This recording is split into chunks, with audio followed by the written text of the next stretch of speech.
सहना भवतु सहनौ भुनक्तु सह वीर्यं करवावहै तेजस्विनावधीतमस्तु मा विद्विषावहै ॐ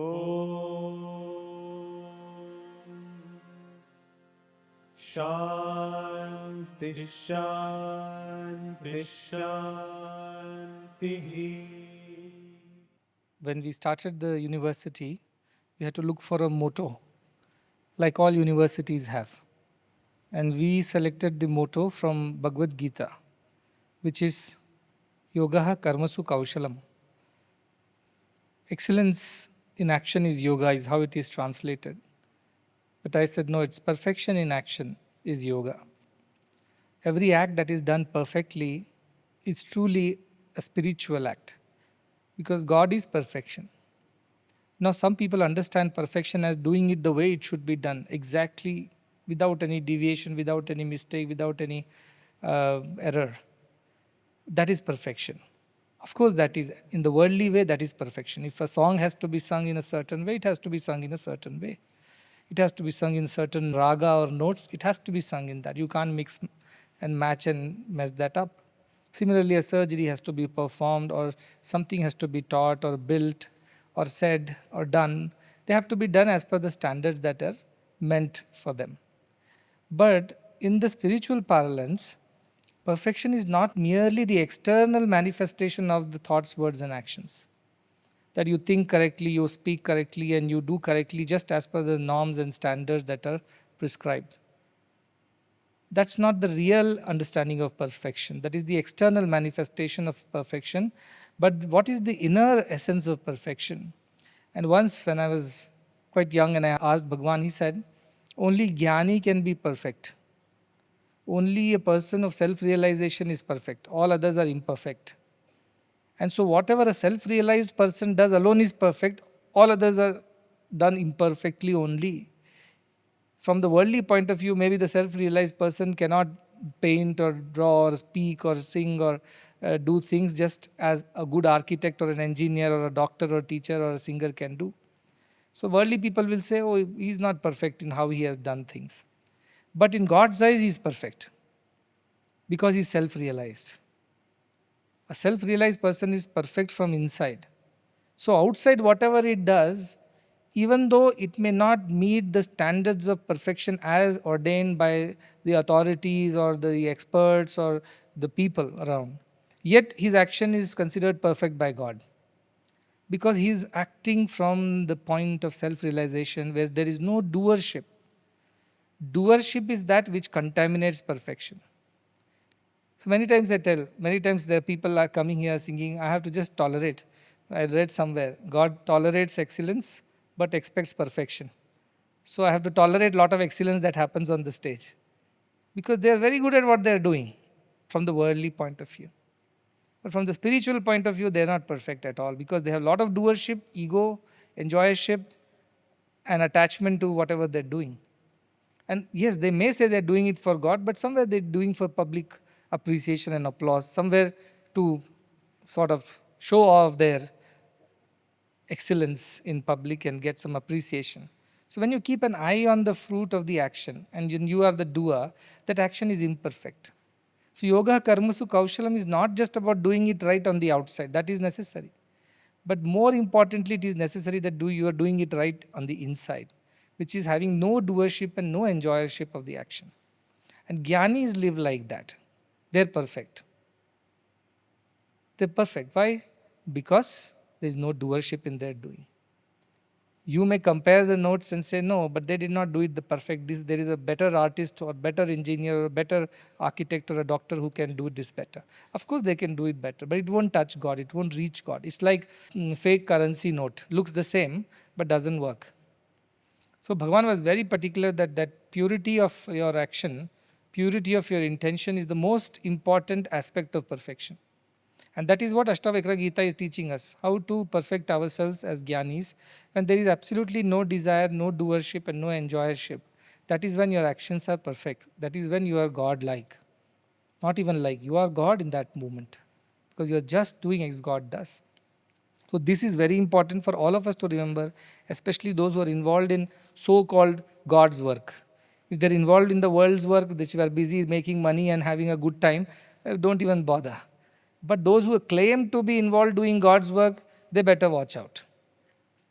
Are we doing it perfectly?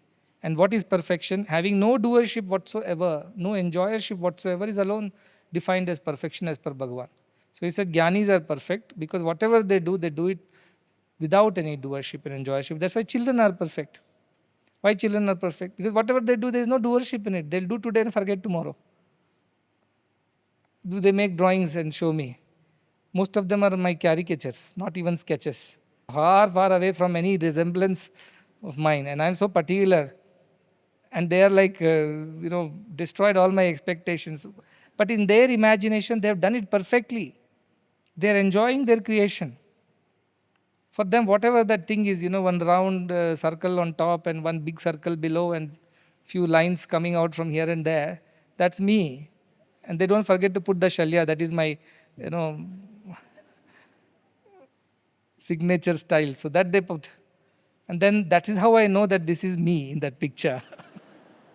Otherwise, you think this is some cartoon character from somewhere. But the child is so happy and expects me to sign it. And I wonder if I sign this, he'll think this is the standard and this is how I like it. And all his life he'll be making my drawings like that. So I wonder whether you should sign or not. So most of the time I just bless and say, it's good, you work on it, improve further. But they are perfect. Because in their imagination, this is how I am. And they have no doership in it. The same thing, a big artist comes, puts up a big portrait and I just walk by and don't pay attention and I say a word of appreciation, he would be so hurt. He would be angry. He would never come back again, never draw me again in my life. Why? He's hurt. His ego has been hurt. Child is not like that. So God has various ways to teach his lessons. Various ways. And only a surrendered student can learn. A student who has no surrender, no humility cannot learn. So with God, the only thing that works is purity of your heart and total surrender to the will. Then whatever you do becomes perfect. Then he enjoys that perfection. Even if it's badly done caricature of a child, he would still appreciate saying how good it is. And even if the biggest artist lands with the best of the portraits, he's not going to bother about it. A beautiful sloka we learned in 18.26 that time, for the recall of it. And a beautiful word we learned, atatvadi. Remember atatvadi? Atatvadi means I don't associate myself with the action or the doership. Like children say, the vase broke. They never say, I broke the vase. Atatvadi. I am not associated with the breaking of the things. That happened. How? How did it happen? The vase jumped off over the table. I don't know, they'll say. I don't know. I can't explain. It just happened. It fell and broke. Atatvadis. Gyanis are like that. How did he build this hospital? I don't know. It just happened. No, that can be the answer. But that is the answer. That is the real answer. Or something goes wrong. How did it go wrong with you being around? I don't know. It was meant to be happening this way. I think it just happened. So what were you doing then? I was not doing anything. I was never doing anything here. I was just there. Things happen. Because for Gyanis, no doing happens. Things happen on their own. That is how they think. Like children think. So Atatvadi is the children. Today also is Children's Day. They say 14 November in India at least we celebrate because of his birthday of Pandit Jawaharlal Nehru, the first Prime Minister of India, and he was very fond of children. He used to call Chacha Nehru, Uncle Nehru. And this is Children's Day. And children, that's why children are very dear to me because they are gods. They are the purest reflections. And with all that, the naughtiness or little bit of mischief and sometimes a little disobedience, with all that put together, also they are really gods. When we grow up, we become impure. Bhagavan used to say that the rainwater comes pure, but if it falls in Ganges, river Ganges, it becomes pure. People would worship. Same rainwater falls in a drain, sewage, it becomes dirty. Nobody even washes their feet with it. Is it the fault of the rain? No, it is the fault of the place where it fell. Like that children are born pure. but their company that they get into, in terms of the parenting that they get, the society that they land up in, the communities that they live in, that ruins their purity. Otherwise, they're born pure only, he says. పుట్టినప్పుడు అమృత పుత్రులై ఉంటిరి is to say.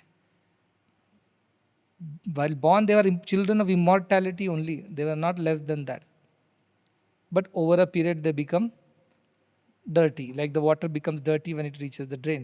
So I had written a poem on a child. One day I was sitting and watching some children, and I remembered my childhood, and I thought, this is life. Why did I grow up? If there is a way that I don't want to grow up and I can just stop growing anymore, how nice it would be if I can go back and become a child again. No care of the world, no care of life. Who says what? Even if they remember, it's only for a moment and then they forget about it, right? So we all grew up as children who did our own things. We had our own minds and we didn't care what the others thought about it. Once in a while, we were reprimanded to behave, and then we took it only with such seriousness that it lasted a few hours, and we were back to our old ways. So that is the poem. I thought just I'll share with you. If only I could reverse the wheel of time and go back a couple of years, when I was a child with a mind of my own and lived a life without fears.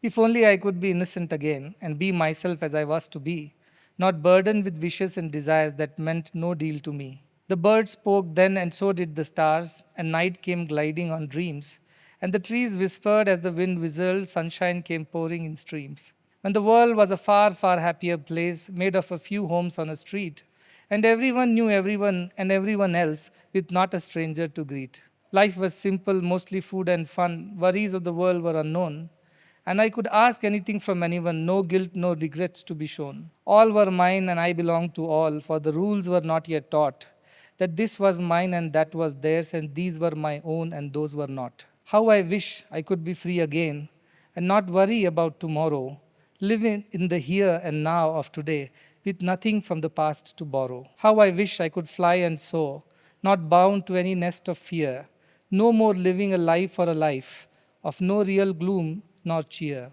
In the sorrows of others may I shed tears and smile when others smile, knowing that both are passing clouds and living is worth its every while. May I be child again, yes, a child not just of innocence but of immortality, and dream away a life and live away a dream, every moment being eternal in its entirety. That is why I love children, because they live like that. We would go and ask anything from anybody without any regrets and shame. Parents will be ashamed. How could you ask? How could you say such things? In front of them, you have ruined my reputation and all that. So that is the idea. Children are so pure, they tell you as it is. They don't like it, they say it, they don't like it. No sugarcoating it. And they like it, they just grab it without even asking you. That is why I love children. When they come to the interview, I enjoy talking to them, because they'll tell you whatever it is, that how their parents fight at home and how they speak things against. They tell you everything if you just ask them a little bit. So children are the best. Nobody should grow up. If it was in my control, I wouldn't allow anybody to grow up beyond 5 years. But that's how it works. But then Gyanis are like children. They might be 70 years old, but they're like children, 5-year-old children. Pure, innocent, spontaneous, and flowing. And that is the beauty of being a Gyani, Atatvadi. I don't associate myself with doing and enjoying. I'm different from all that. I can make a huge castle out of sand, and next moment I can destroy it and enjoy that destruction also. And I have no problem with both. I enjoy both. So that was what Jivan Muktas are like, we heard in the previous shlokas. Now I will go to the next shloka which we have to take up today. It is on page number 180, shloka number 28.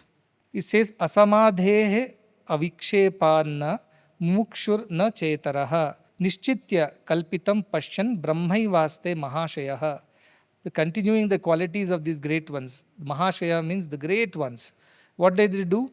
They are very sure, nishchitya, completely convinced that all this is just an imagination. All the happiness and sorrows and good and bad and pleasures and pains are just imaginations of the mind.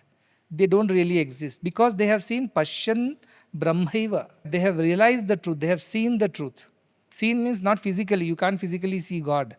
but you have experienced God, you have experienced the truth, so they are completely convinced that everything is just an illusion. Like somebody who is grown up, he's convinced that magician's magic show is an illusion, it is not real. A child may start getting scared. What is happening is cutting the person into two. How will the person ever come back? Or he's putting him in the box and burning it all.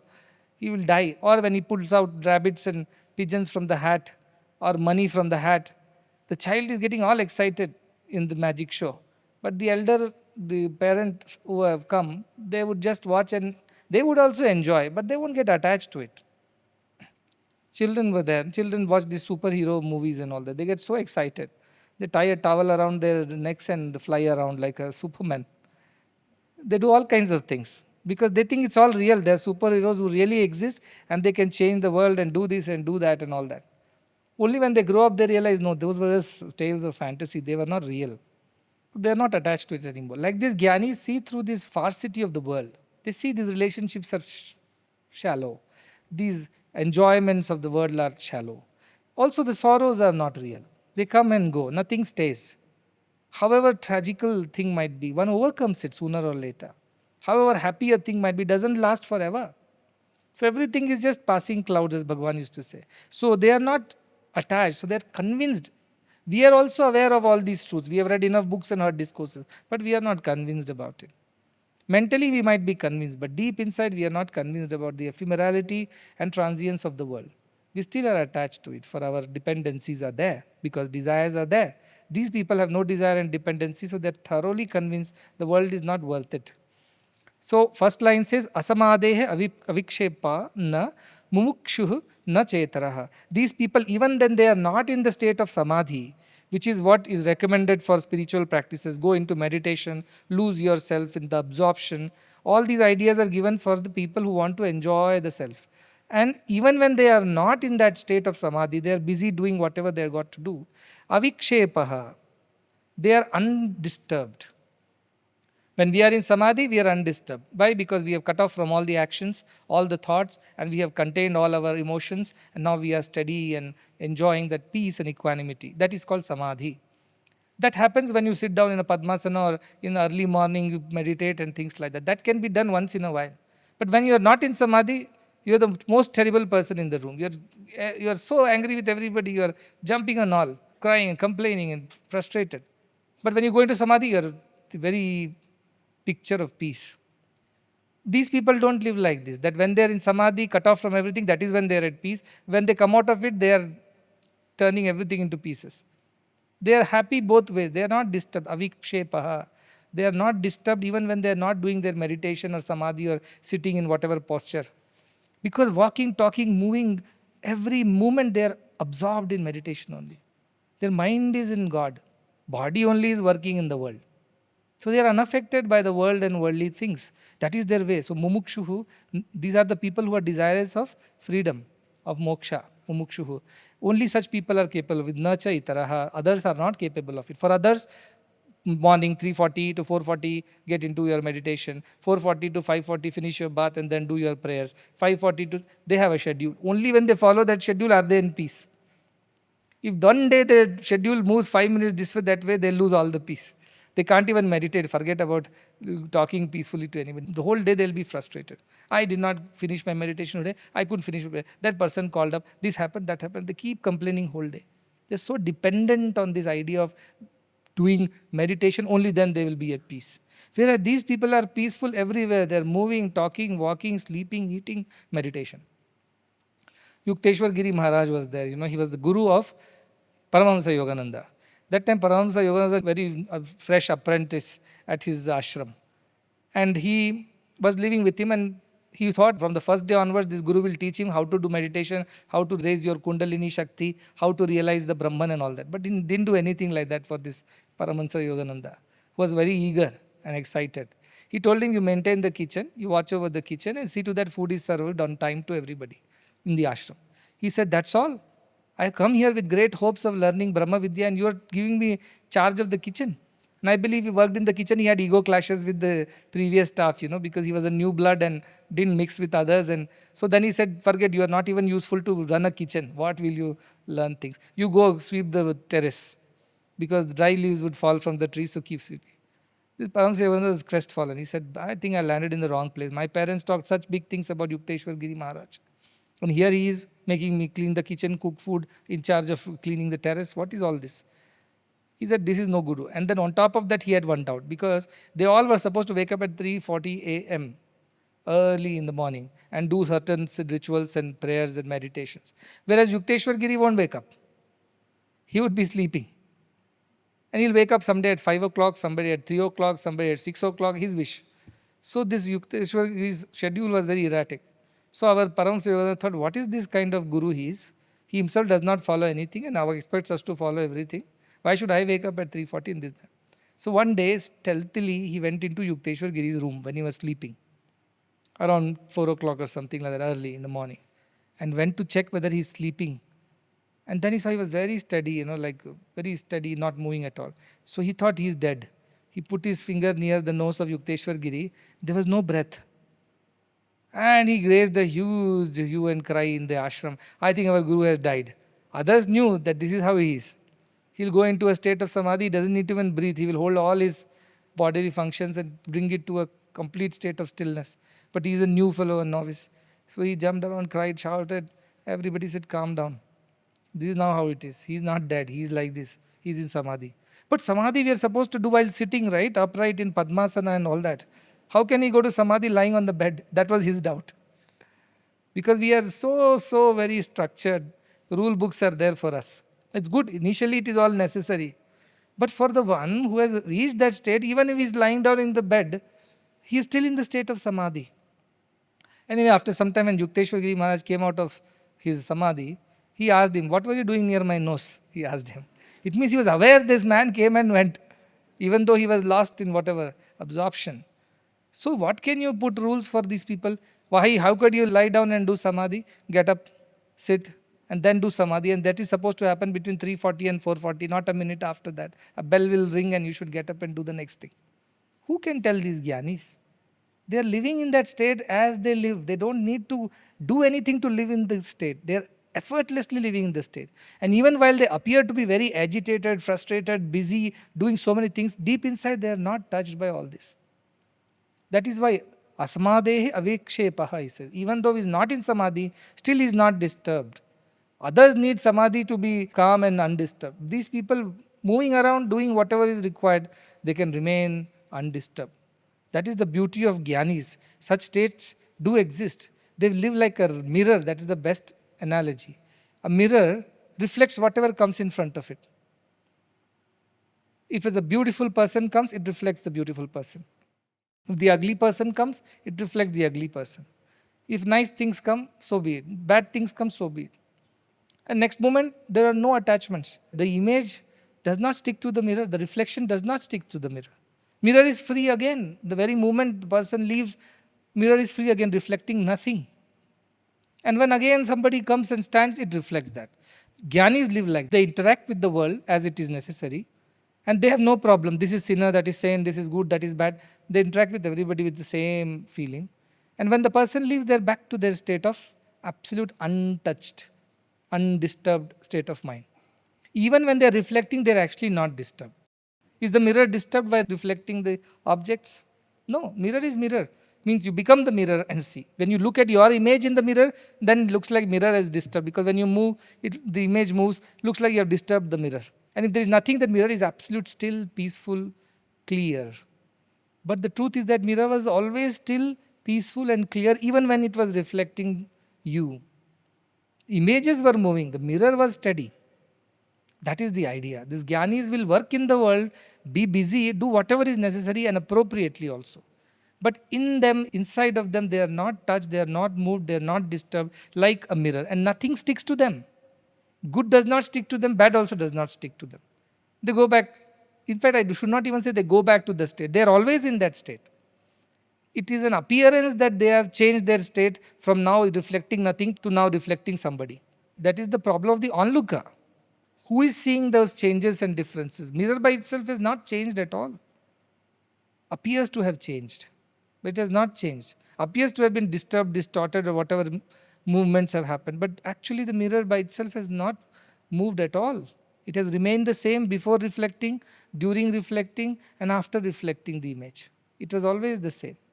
Likewise, the Gyanis are. They are moving about doing what is necessary and appear to be very sometimes agitated also, angry also, frustrated also, depressed also. They may appear like that to the onlooker. But they are not.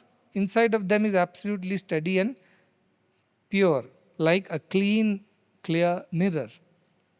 The next shloka is very beautiful. This is another shloka that I keep in my memory. 18.29 on page number 185, which says, Yasyantah syad ahankaro na karoti karoti saha nirahankara dhirena na kinchit akrutam krutam. Which means, the one who has ahankara or doership, ego of doership inside him, such a person, even if he is not doing anything, he is still doing things. He must be sitting quietly, doing nothing, but he is still doing because he is having ego. The ego causes doership. But then you say he is not doing sitting. Sitting itself is his doing now. Sitting itself is work, action, which will bind him. If he is sleeping, sleeping itself is an action for him which binds him. Not necessary that he uses any of the senses or his limbs to do some action. Even doing nothing, sitting in a place, because he has ego inside of doership, he would still be called a doer, and he is not a jnani. Nirahankara dhirena, the next one says, the one who has no ego at all inside, such a dhira, such a wise person, what happens to him? Na kinchit akrutam krutam. For him there is nothing like doing, nothing like not doing also. If you go by the first line, it says, if you have ego inside, even if you don't do, you end up doing things. So you will think the corollary or the opposite of it should be, for the jnani, even if he is doing, he is not doing. That is what you think. Look at the level of Ashtavakra. He says, for a jnani, there is nothing like doing or not doing. I'll repeat again. It's a very deep thought. For a man of ignorance and ego, even when he seemingly does nothing, he's simply sitting doing nothing, yet he is doing, because he is attached to the idea of body, mind and doership. So even if he is not acting, he is actually acting. And an ordinary mind will think how the wise man should behave. So the shloka should automatically reverse the entire thought process and say, for the wise man who does not have ego, even while he is doing, he is not doing. That's the natural conclusion. But Ashtavakra says no. For the wise man, there is nothing like doing or not doing. Are you doing now? No. Are you not doing now? No.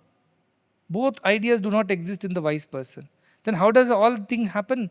How all things are undertaken by? They happen through him. He doesn't decide to do or decide not to do also. In this world, either it is 0 or 1, it's binary, right? You are doing or you are not doing. Tell me which position are you in? While I am not doing, you are doing. But you are doing, you are not doing. One of the two you can be. You can't be both or you can't be neither. But a jnani is both or neither.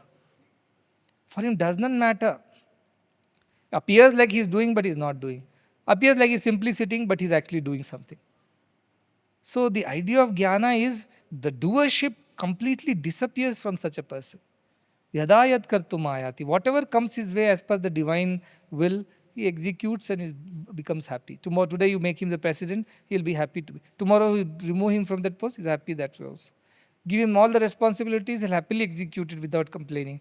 Take away everything from him, all privilege, responsibility, rights. He's okay with that also. He has no problem in any situation. Can you imagine a life like this?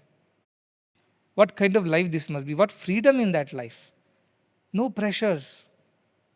No pressures to please someone or your fear of displeasing somebody. No pressure to oblige somebody. No pressure to align with things because there is a dependency. No, nothing. He's free. You can't add to him, you can't remove from him. He's a complete by himself. Such a jnani is the one that Ashtavakra is talking about. In Bhagavad Gita, there are 3 types of actions this is. One is karma, one is akarma, and one is called vikarma. Karma are the prescribed duties. You are a teacher, you are supposed to do these duties. You are a parent, you are supposed to do these duties. So duties are there. That is prescribed duties. One must undertake that. There is no doubt about it. Even a jnani undertakes that. If a jnani, you might be a singer and you are a jnani. You will sing or you will do what is necessary. You are a teacher and you are a jnani, you will teach. Jnani does not mean you will stop teaching and withdraw from everything and run away. That is not jnani. Jnani will continue to do what needs to be done as per the duties that he is a part of. Like we heard of the Vyada Gita from Mahabharata, the butcher who used to butcher animals or whatever, sell meat for his living. So when this yogi goes and says, how could you be a jnani? He said, that is all I know. He is Brahma Jnani. But then he continues with his profession because he said, this is all I know, how to fill my stomach and how to look after my family. I don't know anything else. So he's a jnani, though he's a butcher. So people will think, oh, such a cruel man, how can he be jnani? Jnani is not supposed to harm anybody. But that is the idea in our scriptures, that jnani can be anybody. They do their duties as prescribed. So karma is they do their duty. Akarma is they don't do anything. Like those monks and renunciates who run away, saying, I don't want to touch the world. I don't want to deal with anybody. I don't want to talk to anybody. I want to hide in a cold cave somewhere in Himalayas so that nobody comes to me. I go to nobody. That is the other side of people. And then vikarma, who do everything wrong, who do wrong things, cruel things, who do adharmic things. They are third kind of people. One is people who do dharma. Other is people who do nothing, they run away. Third is people who do adharma. A jnani is none of these, they say. In jnani is working, there is no action. In jnani is not working, there is action, they say. Action in inaction, inaction in action. That is the way of jnani. He's doing yet he's not doing. He's not doing yet he's doing. No, you have to really, this is like a puzzle. How do you do like this? Because he simply is. Everything else happens to such a person. Did you think about it? No. Then how did it come to you? It just came. Did you speak this? No. But you just spoke about it. No, that happened through me. Like from the mic, I'm speaking to the mic. Mic is not speaking. If you ask Mike, did you speak all this while? The mic would say no. But you are the one who was speaking. No, there was somebody speaking. I was just amplifying it. That's how Jnanis live. I don't think, I don't speak, I don't do. I am, that's all. I am. And whatever thought or spoken or done is by divine. They don't associate themselves with any of these things. So they seem to be busy, yet they are not. And they seem to be doing nothing, yet they are busy, because their presence itself makes so many things happen. The greatest service you can do to the world is become self-realized. Because after that, even if you don't do anything, everything will happen. Otherwise, the whole thing of doing, not doing is going to trouble you. And he said, if in the sky there is one sun, Sai Baba, that itself is so much of light. Imagine if there are two suns in the spiritual sky, you and I, how much bright it will be. He said, but just by rising, the sun doesn't. So what does sun do? Nothing. It rises in the morning, that's it. But his rising leads to so much doing. People wake up, they start their day, crops grow, fruits ripen, birds fly around, flowers blossom. Everything happens like as if, you press the button called sunrise and things started moving so animatedly. Like that, if Jnanodaya happens in you, if you become a Jnani, you don't have to do anything. Everything will happen around you. You can just be a witness and things will happen. And now I'm realizing that how things happen. You don't do it. You don't suffer with this idea, oh, I had to do it, I could not do it, I should have done it better. All these ideas disappear from your head. There are no regrets, nor there are pride and those moments of pride and arrogance. Both do not exist. You just disassociate yourselves. But you still seemingly busy doing things in the world. But you are unaffected by it. How can that happen? It does happen. It does happen. These Jnanis live like that. That's why they have an unburdened, free life. And yesterday I explained, when you are sitting here, all of you are breathing. But any one of you can say, I am breathing. No, breathing is happening irrespective of your awareness or you're not aware of it. When you're in deep sleep, what control do you have over your body? But it is breathing, it is digesting food, so can you say that I am the one who is doing all this? I am breathing, I am digesting the food, I am making the heart beat, I am circulating the blood. No, it is happening. If you see, it is happening in the body by its law. There is a natural law which makes things happen. So are you the doer of all these things? How can you say you are? But are you not? How can you say you are not? Because the body is yours, you are residing in the body. Seemingly all this is happening because you are there in the body. If you are not in the body, body won't do anything. Suppose your soul leaves, what is left behind? All the breathing, eating, digesting will stop that very moment. So you seem to be the reason why body is breathing, digesting, circulating, doing everything. But are you the one making it do things? No. Effortless. Effortlessly it's happening. Something like this. You extrapolate that idea to a Jnani's life. He's there, that is why things are happening. But is it happening by him? No. Breathing is happening because you are alive. But are you the reason for making your body breathe? No. It will breathe even if you are not aware of it. Like all of us are breathing without putting any efforts. When you do pranayama, then I will tell, okay, slowly you breathe now. Now breathe out slowly. Now hold the breath. Now there is effort. Now the doership has come in. Because you're trying to control the natural process, then there isn't doership. You're interfering with the God's way of things. Otherwise, leave it to itself. Things just happen. Things just happen. For a Jnani, it's like that. Are you doing projects? No. Then projects are happening? Yes, they're happening. They're happening. Like breathing is happening, digesting is happening, circulating is happening. All I'm doing is just being. I am there in the body as a soul or energy, whichever way you present it in your culture. So all things are happening in the body, but I am not the doer of anything. I can't take credit for it. I cannot blame or praise myself for all that is happening inside my body. So that is the idea. How Jnani is just a free flow, effortless flow. That's why Sri Krishna says, Sa buddhiman manushyesu sa yuktaha krishna karmakrit. There is nothing doing. In all doing also, there is no doing in him. Like breathing, as I mentioned, it's happening and you are not really making yourself breathe. So Bhagavan Krishna says all these ideas of doing, enjoying, reaction, it is not done by the Supreme Lord. Supreme Lord has put a law in process and that process follows itself. When our mind and ego interfere it, karma starts happening. Breathing is not a karma, pranayama is a karma. So the idea is that when doership creeps in, the same natural process becomes a action and then there has to be a reaction to it. Otherwise there is no reaction. So you can lead a life happily without any action, reaction. No karma, no punarjanma, no recycle, rebirths. Nothing will apply to you. You can happily live the life as it comes to you. That's why childlike life. Child doesn't believe he is the doer. Only when he grows up a little bit, people start giving credit to the child. Oh, you did it so well. Then he starts thinking, oh really, I did it? Oh, that feels good. And then he is ruined. Left to itself, I have seen so much. They keep doodling on the walls. Did they ever go and complain, oh, don't remove my doodle. This is my masterpiece and all that. Never. You paint it, he'll go back and doodle again. Because he's not attached to his creation. He's not attached to his doership. So children are very pure and happy. When they grow up, people tell, oh, this is a great creation. You could be an artist. We should preserve this piece. We might be able to sell it for a price. You may win a competition. All these ideas start creeping in. Then the joy of doing things disappears. Because every time you're under pressure, am I doing it well? Is everybody going to appreciate this? Am I going to become the best artist? Am I going to be... So that pressure kills you. But the idea is that so carefree. Children are so carefree. I'm not saying it is a good thing. See, now one shloka will come.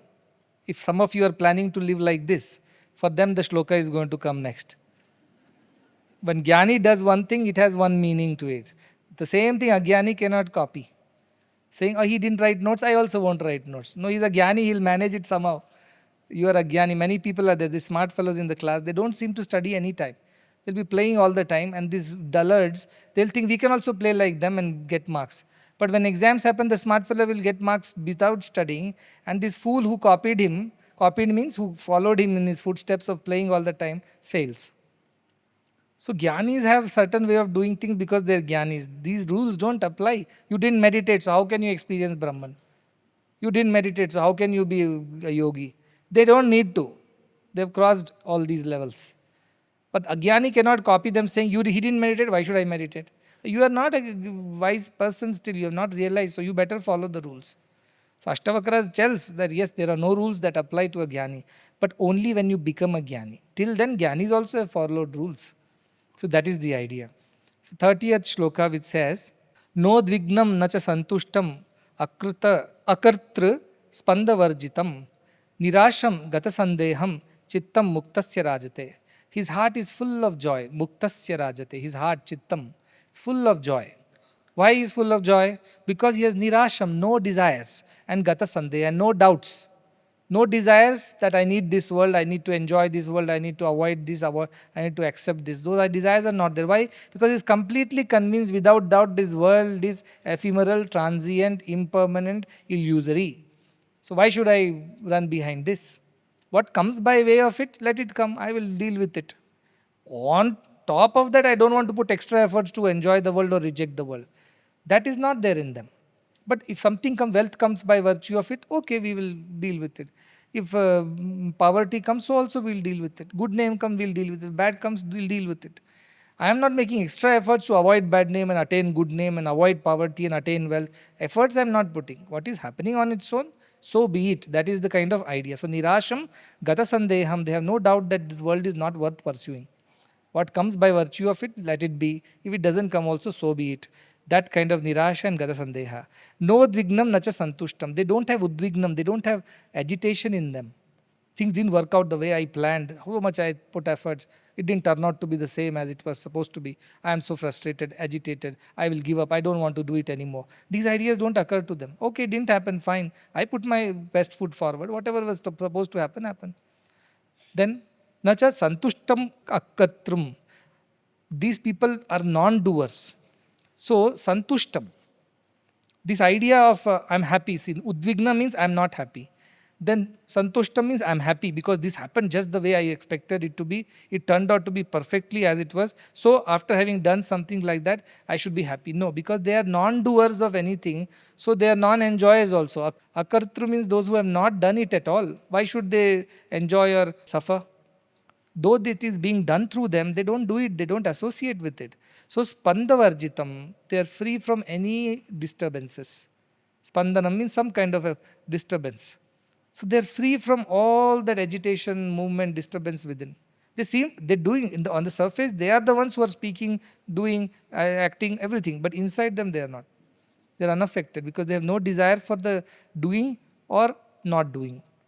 They have no desire for the enjoying and not enjoying. In both ways, they are absolutely in the neutral state without any disturbance because they have no desire, no doubt. Therefore, their hearts are full of joy. They are full of effulgence. They're full of bright. Many times you meet spiritual people, you say, your face is glowing. There is a glow. Not that they have any special skin or special ingredients. That tejas comes to those who are living a life like this. And imagine all the stressed lives. Faces are all shrunk, dark circles under the eyes, and so much of suffering, wrinkles, and how much they suffer. But these jnanis are glowing without any effort. Why? Their inside is so bright. That brightness inside is shining on the outside as well. So we represent them with an aura or a halo around their head. That's our way of presenting, oh, this is a jnani. In a room full of 10 people, if you put one aura or a circle around somebody's head, you qualify them as these are wise people. But they really are not having an aura as physically seen.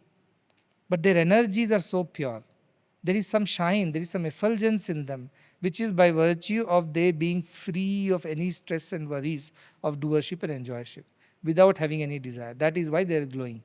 So this idea of jnani is understood by everybody. We all know a jnani has to have a halo around the head. But it is because of this. Muktaha. He is free, therefore he is effulgent. If he is bound, he is a slave to his ideas, mind, senses, desires, then he will always look very dull. And when I keep walking around darshan, suddenly my eyes will catch somebody's face. It automatically happens. I don't go with putting effort searching for somebody. No, I keep suddenly my head will turn. Suddenly I will look at somebody because there is a glow. It's like in a room full of people or things. Suddenly, if something is glowing in some corner, naturally it will attract your attention. Like that, there are some children, some devotees, they're so pure, it naturally attracts my attention without effort. Something is happening there. Whereas others, they'll stretch, crane their necks, try to make themselves visible, but I can't see them. Somehow they're invisible to me. They try hard to draw my attention. It doesn't happen. But some people, just the head turns, eyes meet, I know they are there. And they might be sitting here in the front row, maybe sitting another day in another block. Somehow I always find them out there sitting without any effort. Because there is some inner glow, there is some energy in them that immediately attracts the attention of mine.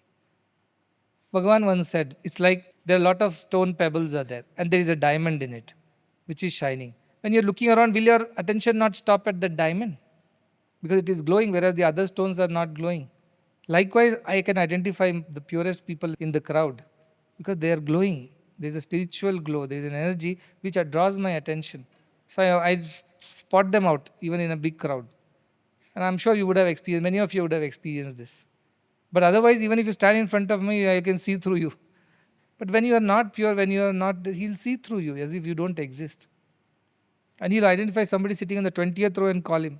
Because he's glowing there. There is some shine, the shimmer there in his personality. So that is how these jnanis work. They don't work by identifying or de-identifying them people or having partiality towards people. No, they simply respond. Bhagavan used to say, I am reflection, reaction and resound. God is just your reflection. If you are pure, God will reflect that purity and you will immediately get associated with it. If your mind is impure, you can't attract God. But what is there for God to take from you or lose by not having you? God is everything, everyone. So for him, it is not a loss or gain. For you, yes, you are on the way to God, so you better watch out your thoughts and your purity. Because God is equal to all. Samam sarveshu bhuteshu. Name dveshosti na priyaha, says Krishna. I'm equal to all. I have no special hatred or special love for anybody. I'm equal to all. People experience me according to their doings. If they are very pure, that day you have all the courage to come and sit in front row and show me your face. The day you have done some mischief, you will go and hide behind somebody. If I spot it, if I ask the question, then you will caught. So when you are pure, you have no fear, no guilt. You will stand right in front of God and face it. But when you have made mistakes, you have done something wrong, then you want to hide somewhere.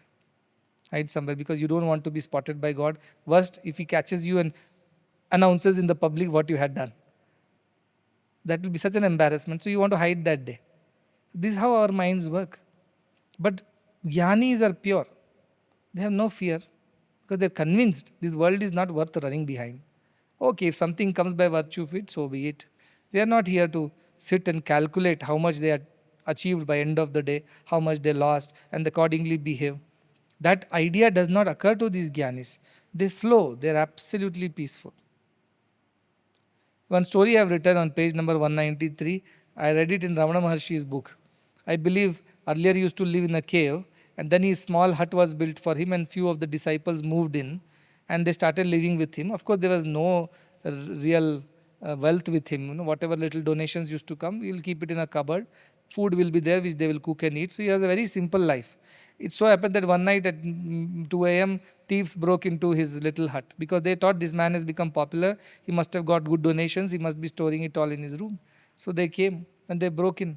And when they broke in, Ramana Maharshi told them, please don't break anything. Take whatever you want. Don't damage things unnecessarily. We are not going to resist. We are not going to fight you. Just take whatever you want. The thieves, this is something the thieves don't expect, right? When somebody comes and says, please don't break anything, don't break the window, just come in from the door, take what you want. So thieves thought this is some trap, so they didn't agree. They started breaking things. Ramana Maharshi told others also, please tell those thieves, take whatever you want, walk in royally and take everything and go out. Don't break the windows. But nobody is listening. They broke everything. Then Ramana Maharshi gave the keys of the cupboard also, saying that take the keys, open the cupboard, whatever you want. They still broke the cupboard unnecessarily. And in the cupboard, what they found? Nothing. Few rupees and maybe a silver coin or something which they were, or some silver item they were using for puja. That the thief took. But they felt so frustrated, the thieves, that nothing we found. We worked so hard to break windows, doors, cupboards, and all we get is in part little money and no little bit of silver. They were so disappointed. In their anger, they started beating Ramana Maharshi and others. What kind of people you are, not even storing enough for thieves' time. They beat him up. Poor man got a lot of beating. His disciples got a lot of beating. He couldn't say or do anything. Anyway, next morning this story spread and the police came and they said, you have to be a witness and you have to complain and this and that. Ramana Maharshi said, I'm not interested in anything. Let them take what they want. I don't want anything. First of all, I didn't even want this hut and the ashram. I was happily living in a cave without a door and a window and no cupboards. All this confusion you people have created. I'm not interested. See, they are like that. They are really not interested. Oh, what a loss. Oh, I lost so much money, so much of donation had come, everything is gone now, we are poorer. These ideas don't occur to them because they are very free. As he said, Ramana Maharshi said, I was always living in a cave. I never needed to live in an ashram. You people brought me down here and created all this confusion. So he never entertained. His brother was there, who was very excited. Let us build schools. Let us build chatras. Chatras means that food, where free food is served. He said, I'm not interested in anything. You want to do, you do. That's on you, and not me. He will wake up. He'll do his whatever little puja, walk around, play with his animals. He had a cow and a peacock and a few animals. Walk around the whole giri, come back, serve lunch. He would love to serve lunch to the devotees who would come, eat, rest, sit in his place. No speech, no talk, nothing. Quiet, absolute silence. Evening again, he'll do his prayers. That's it. Is the day ends. No activity. Then you will think, how can he not act? He's supposed to redeem the world. Jnani should behave, work hard. They're telling you live for 200 years and continue working. They're thinking they're blessing me. I think they're cursing me. 200 years more and deal with so many people? No way. I don't want. But then I am told, you are a Jnani. You are not supposed to say, I don't want or I want. Both are not applied to you. Whatever happens. These Jnanis are like that. Unaffected. They appear to be affected, but they are unaffected. Somebody said, Rama cried, she lost Sita and he cried in the jungle. They all quote all that things. I said, he cried on the outside because that is how a husband is supposed to behave. No, suppose he starts enjoying laughing, good riddance of my wife, that is going to look bad. So he has to shed tears and say, what a wonderful wife I had, what a loss it is. That is how a normal husband is supposed to behave. He behaved like a normal husband. What's wrong in that? No, he was God. How could he get affected? I told, he's acting. You think he's really got affected on the inside? No. But on the surface, he's a king. He's a husband. He needs to set some standards for everybody else to follow, some examples. He can't be just happily, joyfully whistling around the woods saying, okay, we find Sita, we find. If we don't find, it's all right. He can't do that. So they behave in a certain way because of this. Even Ramana Maharshi cried when his cow died. Swami cried when his Sai Gita died. But does it mean that they got so affected that they are now living in that, oh, I lost my pet, or I lost my wife? No. They have to also emote just like everybody else. But they don't get sucked into those emotions and stay there. It's just a wave that comes and goes. So they are quite unattached. One more shloka I will take up, 1831. It says, Nirdhyatum cheshtitum vapi yachittam na pravartate ninirmittam idam kintu nirdhyayati vicheshtate. Beautiful shloka. It says Nirdhyatum means when he is not meditating. Cheshtitum, when he is running behind things or working or putting efforts to do things. Va api, in both the situations, yat chittam na pravartate, whose heart na pravartate, does not get entangled. Whether he is not meditating right now and working, it doesn't mean that he has lost his balance and he's got stuck in that and got entangled in the action. Doesn't happen to them. Then what else does not happen?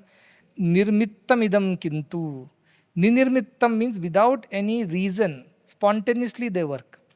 They don't work because one list of things are there to be achieved and this is what they'll gain at the end of it and this is how that they'll celebrate their success. They have no such idea. Nirnimittam, beautiful word, nirnimittam. Without any reason, cause or objective, they work. What needs to be done, they do. Nirdhyayati vicheshtate. Even when they are not doing anything, like not meditating, working, they are doing it nirnimittam, means without any reason, without any cause, without wanting in it, without desiring anything in it. So the idea is that the one whose mind is liberated is not affected anything, whether they are meditating, not meditating, acting, not acting, it doesn't affect them at all. And why are they still doing things in the world? Or they are meditating without a reason. There is no real reason why are you doing this. Like children that keep doing something in the sand. You ask them, why are you doing this? What are you making? Something it will tell. Its own imagination. And then forget about it. After 2 minutes, he'll give another explanation if somebody else walks in. Why? Because children are like that, spontaneous. They don't plan. I wake up at 6 o'clock. Now today I'm going to achieve this by 8, then by 10 this much, and 12 this much, and that is. This is not like that. They are continuously flowing all the time. That flow is beauty of life. This restricted, stagnated, burdened life is not the life that we are born to live. If you feel burden, if you feel effort, if you feel agitation, frustration, if you feel that disturbance, that feeling that you are blocked, stagnated, all this is deviation from your true nature. That's not how you are born to be. All that is wrong notions of yourself. That is not how you are. So Jivan Muktas are living effortlessly and reason without a reason. Is there a reason why they are living? Oh, by 60 I should attain this, by 80 I will attain this. No. They have no milestone goals and things like that. There's free flow. But you tell me, is it possible to live like that for everybody who is bound by the world and who has so many responsibilities? May not be in the beginning. Because you will feel responsible for things. You have a wife, you have children, you have family, you have business, you have employees to look after. You will feel burdened. But someday you have to attain this, like Janaka is a king. Remember, this disciple here is not a mendicant or a monk. Disciple here is the king. Janaka, who cannot run away from the kingdom, cannot run away from his wife and children, cannot run away from the responsibilities towards his citizens. Such a king is being taught how to lead one's life. He is not telling the king, run away from the kingdom and attain Brahman. That's not the idea. He is telling the king, stay here, stay put, fight your battles, but don't get involved, don't get attached. Live like a jnani, spontaneously, effortlessly. The whole Ashtavakra is going to keep on telling this again and again and again, till the nail goes deeper and deeper and deeper into our consciousness. Got to keep hammering it, because if it just goes a little, it will fall off after some time. This needs to go really deep into our consciousness and become our second nature. Nay, it should become our nature. That is how we start living effortlessly, desirelessly, without any attachment, without any burden. But you don't change anything on the outside. Don't have to divorce your wife or husband, or abandon your children, or could resign from your job. None of these you need to do, Ashtavakra is saying. Continue whatever you have got to do. Moderate it, of course. Extremes can be avoided. Moderate it to your convenience and comfort, so that you don't get overwhelmed by all this. At the same time, don't have to quit and run away. That is the beauty of Ashtavakra. See, other scriptures might inspire you to run away, which says, the next sloka almost says that, the fools will also read Ashtavakra Gita and think, I must run away from this world. I must give up everything. After all, everything is illusion. What is this, Maya, this, that? They will take it this way and escape. That is the next sloka which says, the fools will understand Ashtavakra in one way. The wise will understand in another way. Why fools will understand it wrongly? Because they find convenience of escapism in Ashtavakra. I am not responsible for anything. I am not responsible for any work. I will not do any work. Because work is all illusion. This world itself is illusion. They will do all these kinds of excuses. But the Jnani will say, I know this world is an illusion. I know this work is illusion. I know these achievements and losses are illusions. But I have got this as the role that I have to play in this world. So like a good actor who has to perform his role, I will come on the stage, I will do my role and exit. As Shakespeare said, all the world's a stage, and all men and women merely players. We are just actors. He'll come and go. I have no problem with that. Today I might be the hero in the play, tomorrow I might be the villain. That depends on what the director has decided. I will do both the things well. As much as I can, I will give my very best. And I'm done with it, I'm done with it. The curtains draw and I'm out. I'm no more on the stage. That clarity and detachment, that is the beauty of a jnani, which doesn't come to just anybody. You have to dwell deeply on this thought and to live in the company of such jnanis. Only then you'll have some understanding of what it is like. The best way to learn art is to watch the master at work, they say. Just watch, observe how this artist is painting, what is his style, what colors he picks, what shades after which. Just watch him and you will become an artist by just watching and observing them. Like that, you must stay in the company of Jnani and observe them very carefully and try to apply those observations in your life. And when next time there is a deviation, you'll be able to come back to the normal. So these are beautiful ideas of Ashtavakra Gita. And I wanted to introduce our children to one more thing. It's called, in Hindi, because I come from Hindi belt, so I'm very fond of Hindi things. There used to be very beautiful ghazals. Ghazals are light-hearted, lightweight, light classical songs. And it's quite popular towards the north. And these are also songs with great philosophies in them. They're not just songs for the sake of entertainment. Yes, there were some which had romantic feelings, and that was one type of ghazals. But many ghazals came out were deep in their understanding and philosophy. And one ghazal about children and the life of a jnani, that's what I was saying, that how not just the dohas and the bhajans and the bhakti sangeet, but even in the light singing, such beautiful compositions were there. And Jagjit Singh's one composition is there, which is called Kagaz Ki Kashti, which means the paper boat. It's a beautiful composition. Those who like listening to, they can listen. And it says, the grown-up is saying to God or whoever, or wishing just in the air, ये दौलत भी ले लो, ये शोहरत भी ले लो, भले छीन लो मुझसे मेरी जवानी, मगर मुझको लौटा दो बचपन का सावन, वो कागज की कश्ती, वो बारिश का पानी. Which means, take away my wealth, take away my name, take away my youthfulness, but please give me back those rainy days, when I was floating my paper boat in those flowing streams of water. Give me more those days back. And he says beautiful things. He says, the idea I told, of the sand castles. He says, कभी रेत के ऊंचे टीलों पे जाना, sometimes climbing up the mounds of sands, घरौंदे बनाना, बना के मिटाना, to make those houses out of those sands and then destroy them also. See, not just make and enjoy, destroy and enjoy also. That is the beauty of childhood, right? Unattached. It makes those castles and also jumps on it, destroys it, competes in destroying also, just as they compete in making them. Masumiyat ki chahat, innocence of those days. Give me back that innocence. I have lost that innocence in this pursuit of the worldly things. Give me back. And my properties then were my thoughts and my dreams. I had no real property then. वो ख्वाबों ख्यालों की जागीर अपनी, the wealth of my own imaginations and my dreams. Give back those to me. You have taken it away from me. The world has taken it away as you grow up, right? And that is the beauty of the childhood, he says. Jaagir apni. And I don't remember, but there's a beautiful song. Please go back and check on that. I thought I'll tell the children that childhood that you're enjoying is the most beautiful time of your life. And I'm so happy that because of our institutions, so many children are able to enjoy their childhood.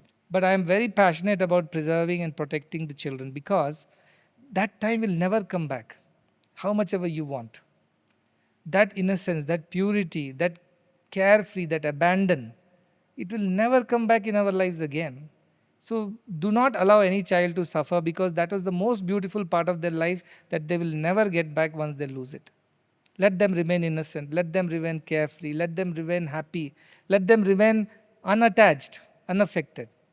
Let the worries of poverty and nutrition or educational cost or health care or the issues at home, the social discrimination and the deprivation and poverty, let these not affect the children of the world. I think that would be the greatest seva because I do not know what they will become when they grow up.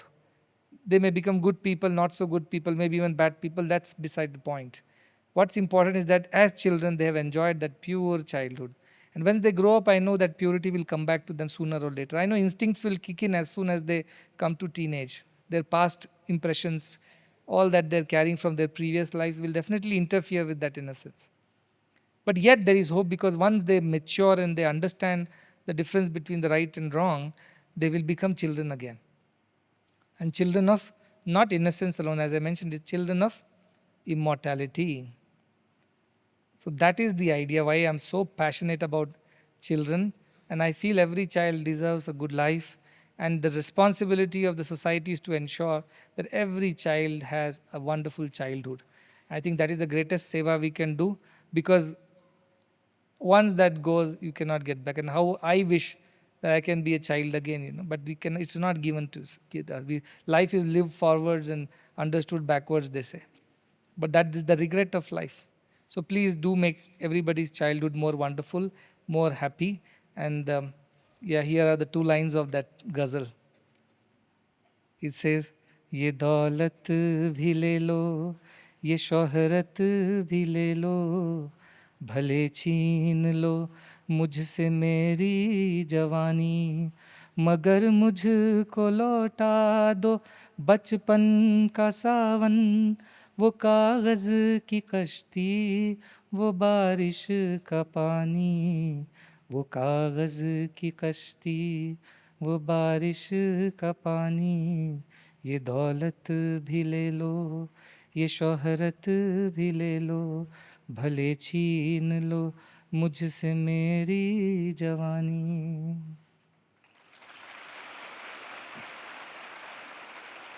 I really mean it. I really feel it. Take away all this. I do not want this Sadguru business. I do not want these devotees. I do not want these projects. Take away everything.